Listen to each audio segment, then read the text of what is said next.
Abang ayo iya pi Anika cing iskun Pi palang kum kasmi Turba berbalam pun Kat no ya pi ngasyubi Tang bangam nutan penpa Mangalong kum ubi Ngam ikeng ka ikadaw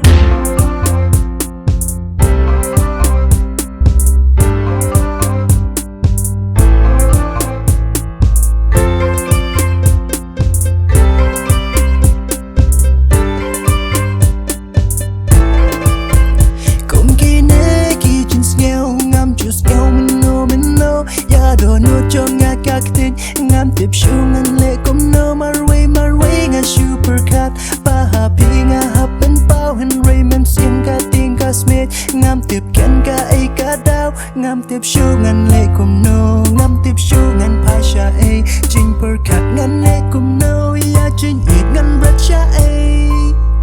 kum ki ne ki ching so ngam chu so man no ya do no chang nga ka tik ngam tiếp shu ngan lệ kom no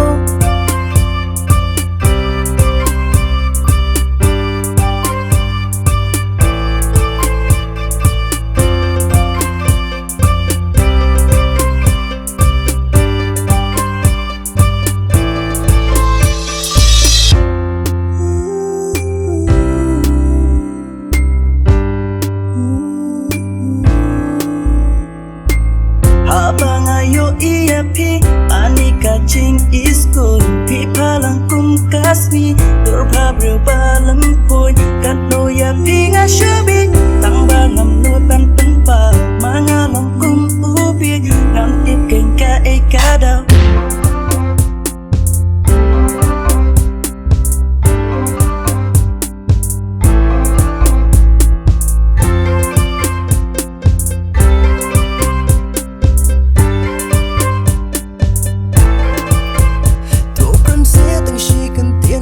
Trong nga kas nghèo lính ai ya pi nga nang ban tang shu pek ban kren ya pi nga sir nga ma ato pek se ko ba it shu ramun ma pi la piang hang ta ar sha ya pi ngan it ya pi shu ngan nang shu bi ngam tip shu ngan le kum no ngam tip shu ngan pa sha ai ching per khat gan le kum no ya ching it gan brat sha ai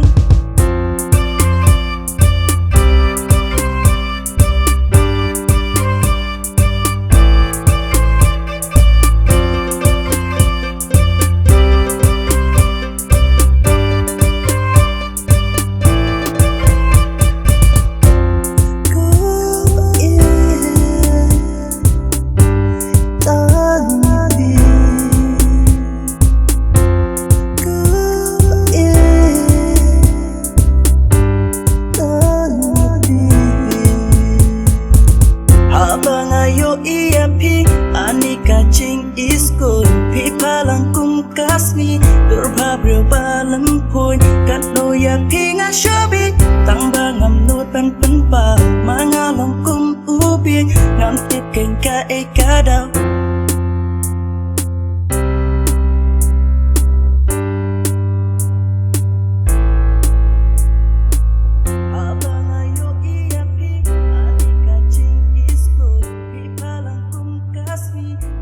Berbalam pun